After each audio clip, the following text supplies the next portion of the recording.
I suppose I've always known my mother didn't want me, but not in the sense that most children do. She actually made a concerted effort to keep me away. Her absence and coldness have tarnished even my earliest memories. "Mommy is going out tonight, Emily, my dear." Without even waiting for my answer, Jessica would remark, "Jessica will watch you," as she left the house in her expensive attire. As my mother lived her life without me, Jessica was only one of several babysitters who'd kept me company.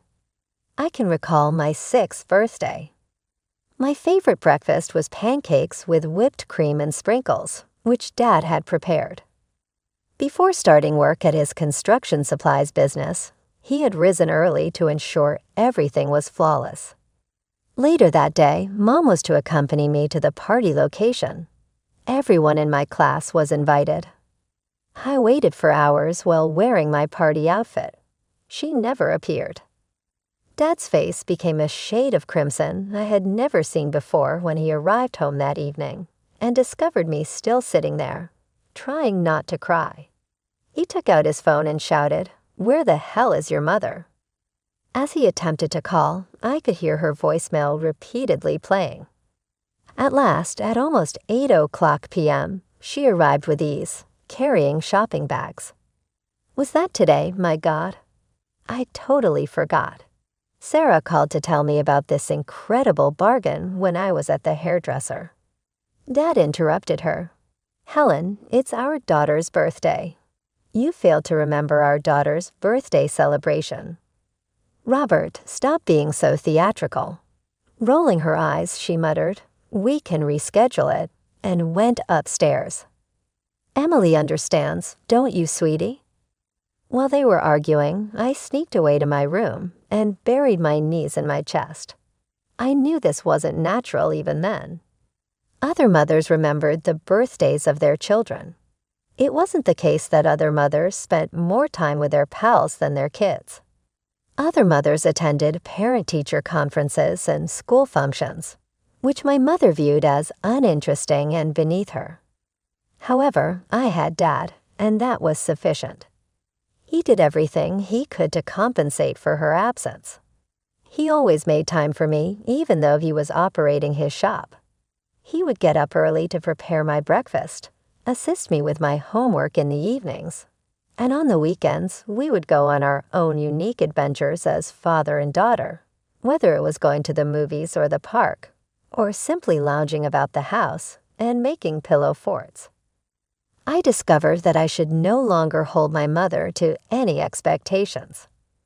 I would contact Dad when Mom failed to come get me from school. I would search for Dad's proud expression in the crowd when Mom wasn't there at my school productions. Dad brought me himself, uncomfortably but affectionately, when she was too preoccupied with her friends to assist me in shopping for my first training bra. We made the ideal team. I had become accustomed to our little family dynamic, in which Dad was both mother and father and Mom came and went like some glitzy but aloof relative who just so happened to reside in our home. When I received the call, I was 15. The phone rang on a typical Thursday night as I was finishing my schoolwork and waiting for Dad to get home from the shop. I thought he was warning me that he would be late once more. It was the cops instead. "Is this the residence of Robert Thompson?" a serious voice inquired. My recall of the following several minutes is still hazy. Drunken motorist, Ron Lane, head-on collision, not a chance to live. The words didn't make sense, yet they swept over me like freezing water. They were incomprehensible. Only a few hours earlier, Dad contacted me to ask what I wanted for supper. Naturally, Mom was out with her pals. It took 3 phone calls for the cops to get to her.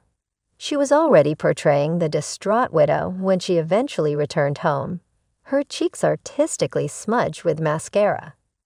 She sobbed, "Oh, my poor baby," and drew me into an uncomfortable embrace that was infused with pricey perfume and wine. "We'll get through this together." The funeral was a spectacle I'll never forget, but not because of my grief. because of my mother's performance. She wore a designer black dress that probably cost more than Dad's monthly mortgage payment, and she sobbed dramatically at all the right moments. Everyone kept telling her how strong she was. How brave, I don't know how I'll manage, she told everyone who would listen, clutching her handkerchief. But I have to be strong for Emily now. I'll take care of her twice as much as before. Robert would have wanted that. I wanted to scream. I wanted to tell everyone that she hadn't taken care of me at all before, so twice of nothing was still nothing.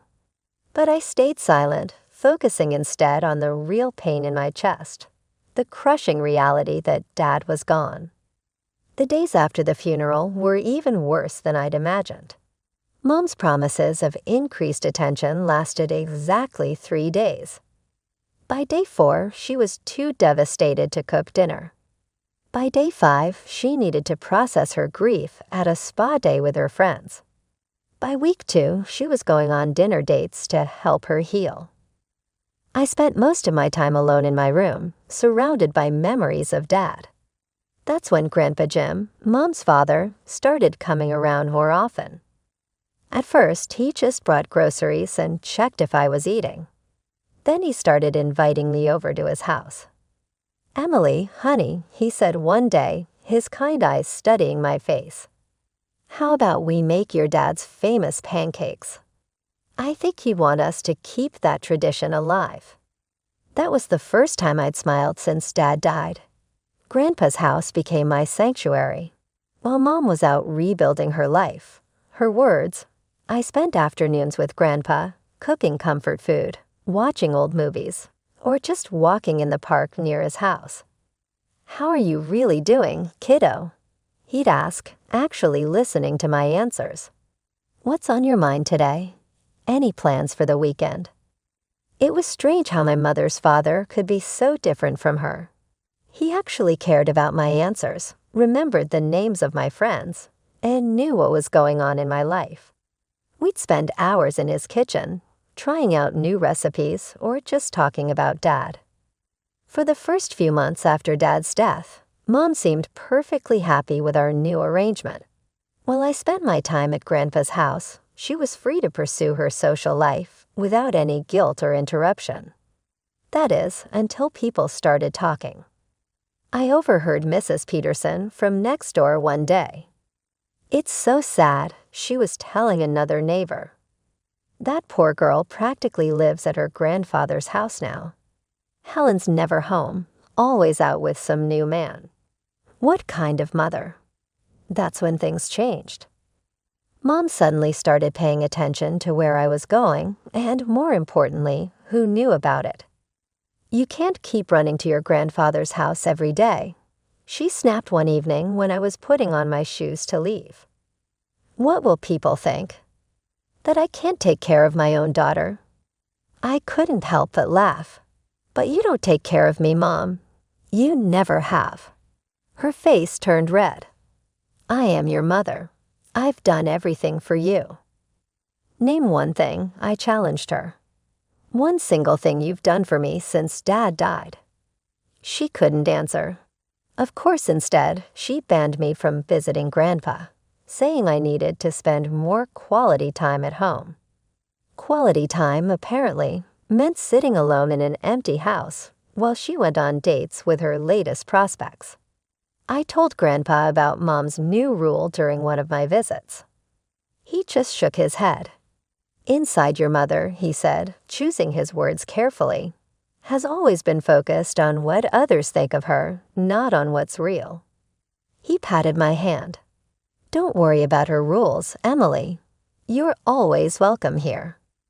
Then one day during my senior year, Mom came home practically bouncing with excitement.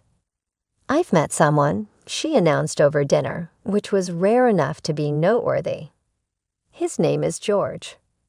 I barely looked up from my plate. I'd heard this before, at least 5 times in the past 2 years. There was Richard, the lawyer, too boring.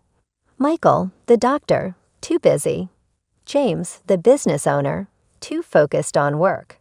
and several others whose names I hadn't bothered to remember.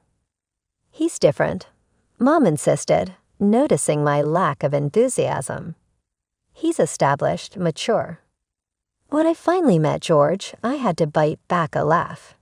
He was everything Mom had always said she couldn't stand in a man: short, overweight, and at least 15 years older than her. This was the same woman who had once broken up with a guy because he was only 5'11". "Isn't he wonderful?" Mom gushed after he left that first night. I studied her face, trying to understand what game she was playing now. The George I just met was pleasant enough, but he was the complete opposite of Mom's usual type. She'd always gone for tall, athletic men who looked like they belonged on magazine covers. The kind of men who matched her carefully cultivated image. Over the next few months, I witnessed something I'd never seen before: my mother trying to actually act like a mother. The transformation was both fascinating and disturbing to watch. "Emily, sweetheart," she'd call out when George was visiting, "would you like to join us for dinner?" The first time she did this, I nearly choked on my water. In the past, whenever Mom had boyfriends over, my role was to become invisible. "Stay in your room," or "why don't you go to a friend's house?" were her usual instructions. But with George, everything was different. She'd suddenly become this picture-perfect mom, asking about my day at school, pretending to help me with college applications, even making my favorite meals. Or rather, ordering them from restaurants and presenting them as homemade. Isn't it wonderful how close Emily and I are? She'd tell George while wrapping an arm around my shoulders.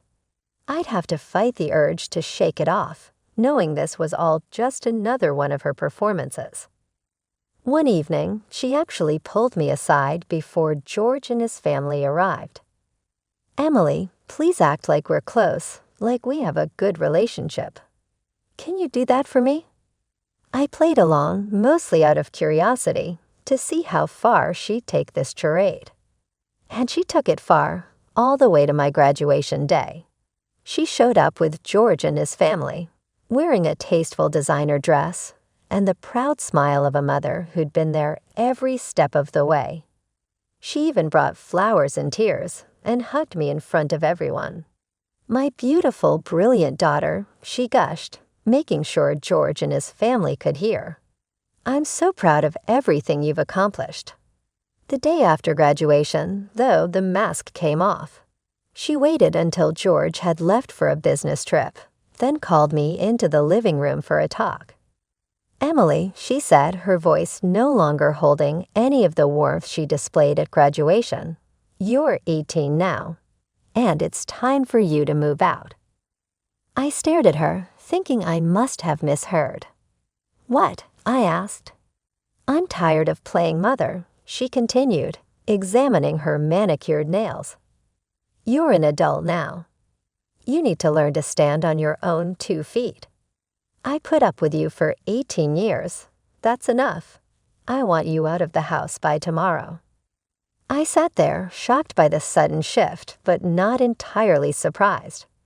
This was the real woman behind the mask, the one I'd known all my life. Without another word, I went upstairs and started packing. Years of living with her had taught me to expect nothing, so I'd always kept my important things ready to go.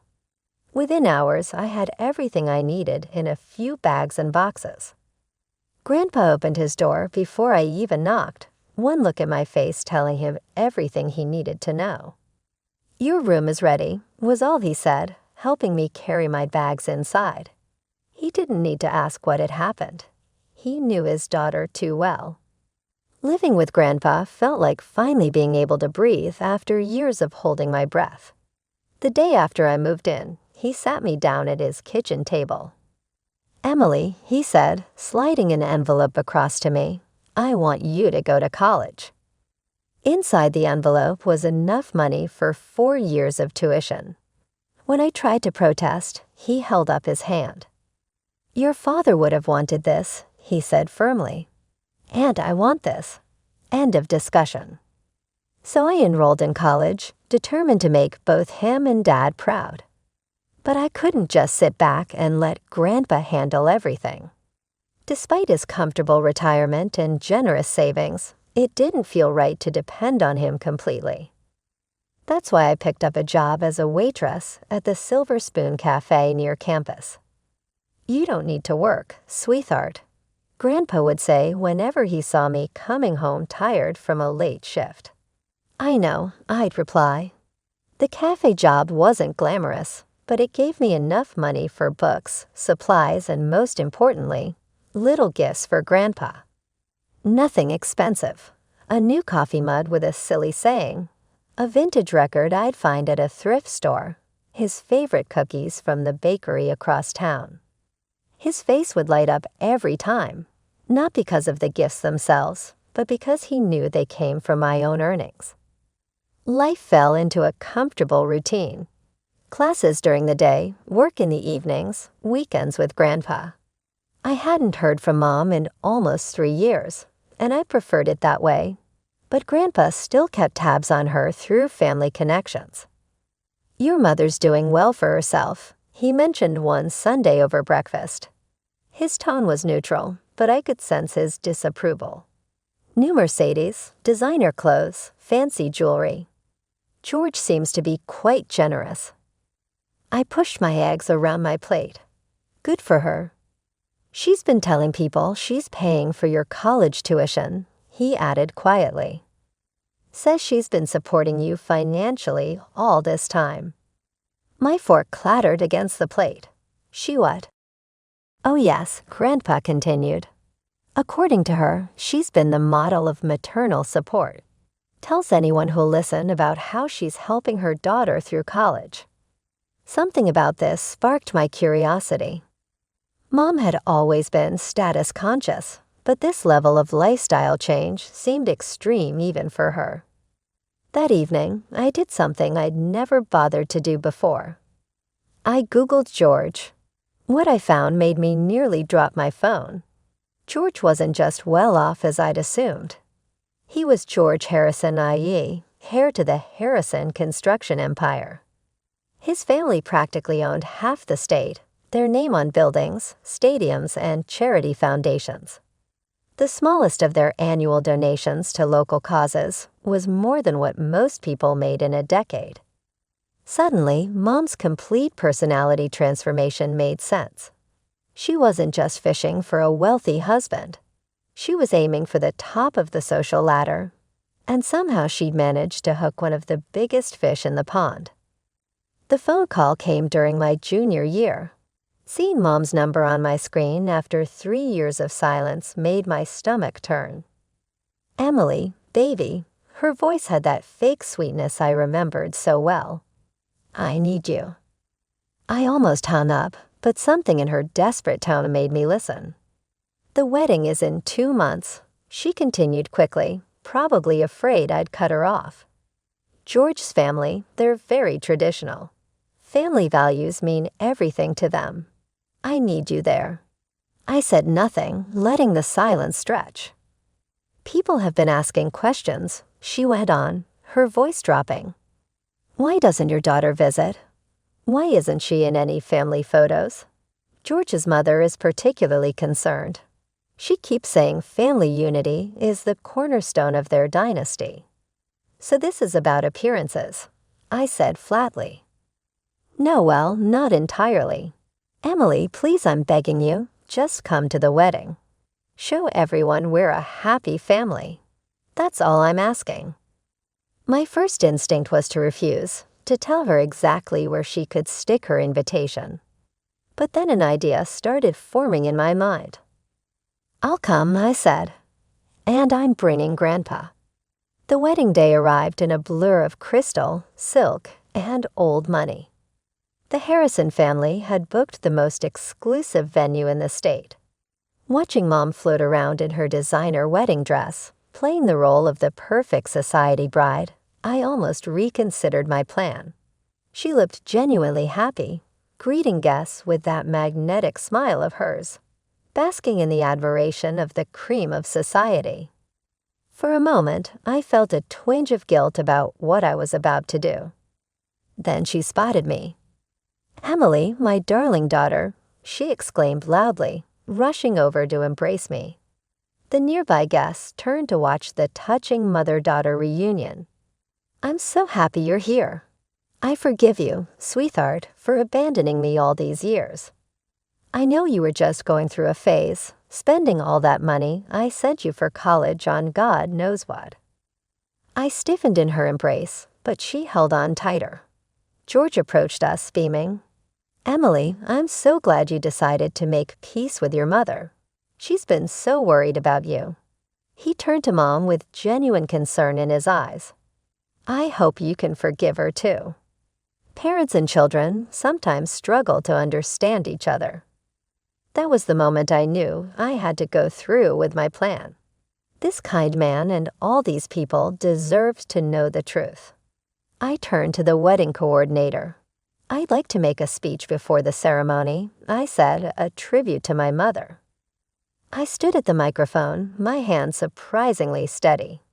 The elegant crowd turned to face me, champagne glasses in hand, expecting the usual loving daughter's pre-wedding tribute.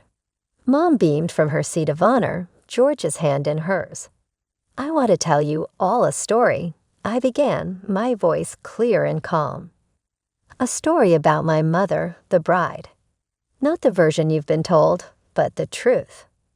Mom's smile flickered slightly. 3 years ago, the day after my high school graduation, my mother called me into our living room. Fortunately, I had the presence of mind to record that conversation. I pulled out my phone.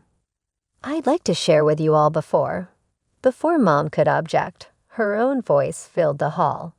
"I'm tired of playing mother. You're an adult now. I want you out of the house by tomorrow."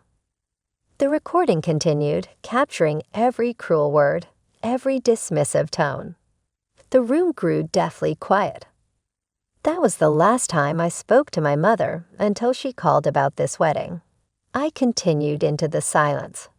She threw me out with nothing, no warning, no support. For 3 years, she hasn't called, hasn't checked if I was alive or dead. My grandfather, her father, has been paying for my college education, providing me a home, being the parent she refused to be. Mom jumped to her feet. "She's lying. Daddy, tell them she's lying." All eyes turned to Grandpa, who stood slowly from his seat. "Every word my granddaughter has said is true," he said, his voice heavy with sadness. "Helen, you abandoned your child just as you neglected her entire life, even when her father was alive." The great hall erupted in whispers. George's mother, a dignified woman in pearls, looked like she might faint. His father's face had turned to stone. "Is this true?" George asked, his voice shaking. "Did you throw your own daughter out, abandon her?" Mom's carefully constructed facade cracked. "I can explain."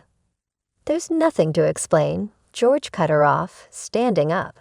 His face had transformed from confusion to disgust. "You're not the woman I thought you were. You're not the woman I could ever marry." "George, please," Mom pleaded, mascara running down her cheeks, real tears this time. "She's lying, they're both lying." "The recording doesn't lie," George said firmly. "And neither does your father." He turned to address the stunned crowd. "Ladies and gentlemen, I apologize, but there will be no wedding today." Mom crumpled into her chair, her perfect world falling apart around her. The woman who had thrown me away like garbage to chase her dreams of wealth and status was finally facing the consequences of her actions. 2 months after the wedding that never was, I was having Sunday breakfast with Grandpa when someone started pounding on his front door. The desperate rhythm of the knocking told me who it was before I even heard her voice. "Daddy, please, I know you're home. I need to talk to you." Grandpa and I exchanged looks across the table. He nodded slowly, and I stayed in my seat as he went to open the door. Mom burst in, designer clothes wrinkled, makeup smeared, looking nothing like the polished socialite she'd been at the failed wedding. She stopped short when she saw me but quickly recovered, probably deciding my presence might help her case. "Daddy, I'm desperate," she began, tears already flowing. "This is all your fault. Yours and Emily's. You've ruined everything." I watched her silently, stirring my coffee. The woman who'd thrown me out of my home was now standing here, playing victim once again. "I took out a loan against the house for the wedding," she continued, pacing the kitchen. "The flowers, the venue, the dress, everything was perfect. I thought once I married George, he'd help me pay it off. But now," she choked back a sob, "the bank is foreclosing. I have nowhere to go, and this is our fault." "How exactly?" Grandpa asked quietly. "If you hadn't let Emily tell those lies." "They weren't lies," I interrupted, speaking for the first time. Every word was true. There's no point trying to deny it now. She spun around me. "You had the option to hold off until after the wedding. All I needed was another day. Everything would have been ideal if it had been another day." "Mom, perfect for whom?" "For you, as you kept pretending to be this wonderful mother who helped her daughter pay for college. I would put things right." She cried out, "I would have had the funds to truly cover your college tuition after I was married to George." All of the falsehoods may have been true. Grandpa gave a sour laugh. "Helen, pay attention to yourself. You don't feel bad about what you did to Emily. All you're sorry about is getting caught." "Daddy, please," she said, changing her approach and approaching him. "I need assistance. Just a short-term loan. I swear I'll repay you. I only require enough to maintain the house." "No," Grandpa firmly stated. "I am not giving you any money. Not after Emily was harmed by you. Not after your life's trajectory." Mom's angry face twisted. "All right, continue to play happy family with her. With what you've done to me, I hope you're both satisfied." She slammed the door so forcefully that the windows shook as she rushed out. I didn't see her again after that. We learned about her from rumors. Naturally, she lost the house. When I last heard from her, she was living in a modest apartment, working as a receptionist at a small real estate firm, and selling all of her expensive jewelry and clothing to pay off bills. In my case, I received honors during my college graduation last month. When I started working at an accounting company, I used my first salary to purchase Grandpa a beautiful old watch that he had been coveting. When I offered it to him, his eyes became watery. I'm currently accumulating money for a place near my workplace, like my own apartment. Even though Grandpa says I may live with him for as long as I want, I believe it's time for me to be independent.